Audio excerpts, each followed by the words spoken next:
I mean, frankly, I can't believe I'm here doing this. It's kind of bizarre. There's been a tremendous amount of waste and fraud in the government. When you're part of the government, you saw a lot of that, and there's been, if you look at the Inspector General reports and the Government Accountability Office, there have been many audits that have pointed out that there's a tremendous amount of waste and fraud in the government. In fact, there was a report issued by the GAO, the Government Accountability Office, last year. So during the Biden administration, which estimated the federal government fraud to be $500 billion. So just to be clear, that's not a Trump administration thing, that's a Biden administration thing. So what we're trying to do is get that number down to a much smaller figure, save money for the American taxpayer, stop money being spent on things that I think very few taxpayers would agree make sense. The president's gone through a long list of absurd things. Elon Musk sounds the alarm on America's financial chaos, exposing $500 billion in government waste and fraud. From bloated bureaucracies to unchecked spending on NGOs, Musk breaks down how taxpayer money is vanishing into a black hole, and why politicians don't want to fix it. Why is Washington ignoring this crisis? How did interest payments on the national debt surpass the entire defense budget? And is America heading toward economic collapse if nothing changes? Musk doesn't just talk, he's taking action. Watch now for his eye-opening breakdown of what's really happening behind closed doors. Right. Well, we just basically follow the money. We look at the president's executive orders, and we also just follow the money. So we started looking closely at USAID because they were completely violating the president's executive orders to suspend foreign aid. What's called foreign aid, but in our view is a lot of corruption. So what we saw there is just a tremendous amount of money being sent to non-governmental organizations. But actually, this, by the way, is I think one of the biggest sources of fraud in the world is government-funded non-governmental organizations. This is a gigantic fraud loophole where the government can give money to an NGO, and then there are no controls over that NGO. So they've given billions of dollars, in fact, we estimate tens of billions of dollars to NGOs that are essentially scams. When people criticize, say, what Doge is doing, we say, well, which part specifically? Because we put all of the actions of the Doge team on the Doge.gov website and on the Doge handle on X. So we post the receipts. So it's like, this action has been taken, this action has been taken. So when we get criticism, we say, like, of what? Which line do you disagree with? Like, which cost saving do you disagree with? And then people usually can't think of any. No. So it's transparent line by line. It's transparent line by line. Which is quite remarkable. Right. And so, and then with respect to the Treasury, for example, the two main recommendations we suggested, which have now been implemented, was that any payments going out of the Treasury, especially the Treasury's main payment computer, which is called PAM, things like a payments account manager or something like that, but it's like almost $5 trillion a year, so about $1 billion an hour, that the payments be coded with the congressional appropriation, and that there be an explanation for the payment. Very basic stuff. And just doing that, we estimate will save $100 billion a year. We're really trying to be we'll refer to ourselves as tech support. We're really helping the department get a handle on things, because what actually happens here is you've got this sort of vast federal bureaucracy, and then you've got a very thin layer on top of the politically appointed officials, and what tends to happen is that the bureaucracy, frankly, is in control. And they largely ignore the politically appointed people. The president is the elected representative of the people.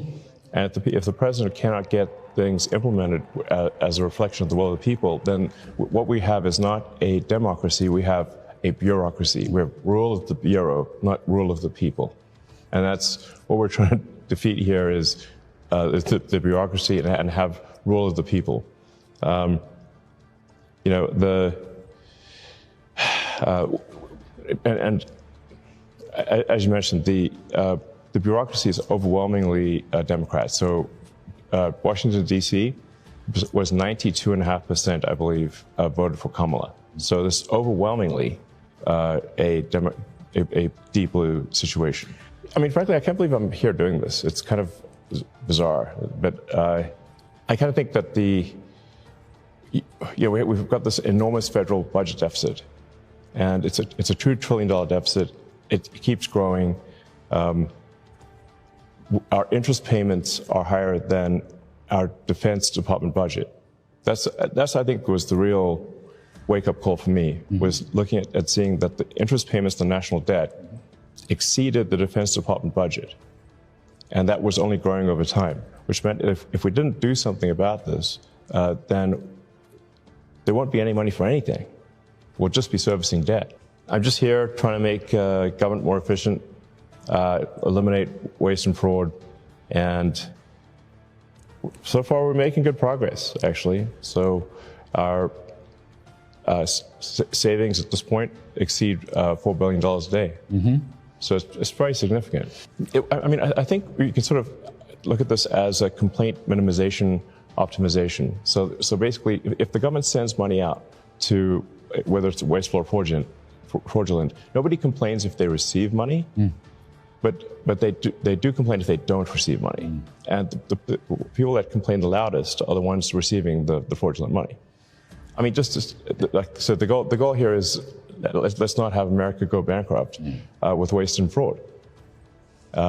So that's what I'm here for, and we're making good progress. Well, we're just getting things done as opposed to writing a report. Like say, reports don't mean anything. You got to actually take action. Yes. So the waste and fraud in entitlement spending, which is which is most of the federal spending is entitlements. So that's like the big one to eliminate, because that's the sort of $500 billion, maybe $600-700 billion a year. So this is why the Democrats are so upset about the situation, because they're losing. If we turn off this gigantic money magnet for illegal immigrants, then they will leave, and they will lose voters. Without the president's support, we couldn't make any progress here. Yeah, I mean, where you'll see the biggest outcry is from the Democrats who are, they don't want the waste and fraud to be turned off because it is a gigantic magnet to attract illegal immigrants and have them stay in the country. And I mean, you see some of the crazy stuff, like where money from FEMA, which is meant, FEMA is an agency that's meant to take care of Americans in distress. And a bunch of their money was being sent to pay for luxury hotels in New York for illegal immigrants. And that was happening even after the president was elected, even after he signed an executive order saying that needs to stop. So we actually made sure that money did stop going, because it's obviously outrageous that American taxpayer money is spent on luxury hotels for illegals. But you have to say, like, why was that being done? We simply cannot sustain as a country $2 trillion deficits. The interest rates, just the interest on the national debt now exceeds the Defense Department spending. We spend a lot on the Defense Department, but we're spending like over $1 trillion on interest. If this continues, the country will become de facto bankrupt. It's not an optional thing, it is an essential thing. That's the reason I'm here. If we don't do this, America will go bankrupt. That's why it has to be done. And I'm confident at this point, we can actually find $1 trillion in savings. That would be roughly 15% of the $7 trillion budget.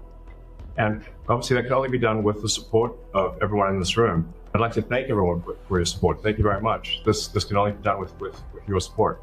So it's really DOGE, a support function for the president and for the agencies and departments to help achieve those savings and to effectively find 15% in reduction in fraud and waste. And we bring the receipts. So people say, like, well, is this real? Just go to doge.gov. We line item by line item, we specify each item. We will make mistakes. We won't be perfect, but when we make a mistake, we'll fix it very quickly. He reveals shocking inefficiencies: dead people on payrolls, fictional employees collecting government checks, and departments that can't even respond to a basic email. His solution? Radical transparency, accountability, and a relentless pursuit of savings. But will Washington embrace real change, or is the system too broken to fix? But we do need to move quickly if we're to achieve a $1 trillion deficit reduction in financial year 2026. It requires saving $4 billion per day, every day, from now through the end of September. But we can do it, and we will do it. President Trump has put together, I think, the best cabinet ever. This is an incredible group of people. I don't think that such a talented team has actually ever been assembled. I think it's literally the best cabinet that the country has ever had, and I think the company should be incredibly appreciative of the people in this room. I think that email perhaps was misinterpreted as a performance review, but actually it was a pulse check review. Do you have a pulse? Do you have a pulse and 2 neurons? So if you have a pulse and 2 neurons, you can reply to an email. This is, I think not a high bar, is what I'm saying. Should be, anyone could accomplish this. But what we are trying to get to the bottom of is we think there are a number of people on the government payroll who are dead, which is probably why they can't respond. And some people who are not real people, like they're literally fictional individuals that are collecting paychecks. Well, somebody's collecting paychecks on a fictional individual. So we're just literally trying to figure out, are these people real? Are they alive? And can they write an email? Which I think is a reasonable expectation for the American public would have at least that expectation of someone in the public sector. I guess it was like last week, the president encouraged me via Truth Social and also by a phone call to be more aggressive. And I was like, okay, yes, sir, Mr. President, we will indeed do that. The president is the commander in chief. I do what the president asks. And I said, can we send out an email to everyone just saying what did you get done last week? The president said yes, so it did that. And, we got a partial response. We're going to send another email. But our goal is not to be capricious or unfair. We want to give people every opportunity to send an email. And the email could simply be, what I'm working on is too sensitive or classified to describe. Like literally just, that would be sufficient.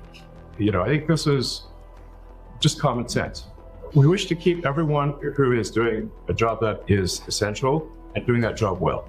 But if the job is not essential, or they're not doing the job well, they obviously should not be on the public payroll.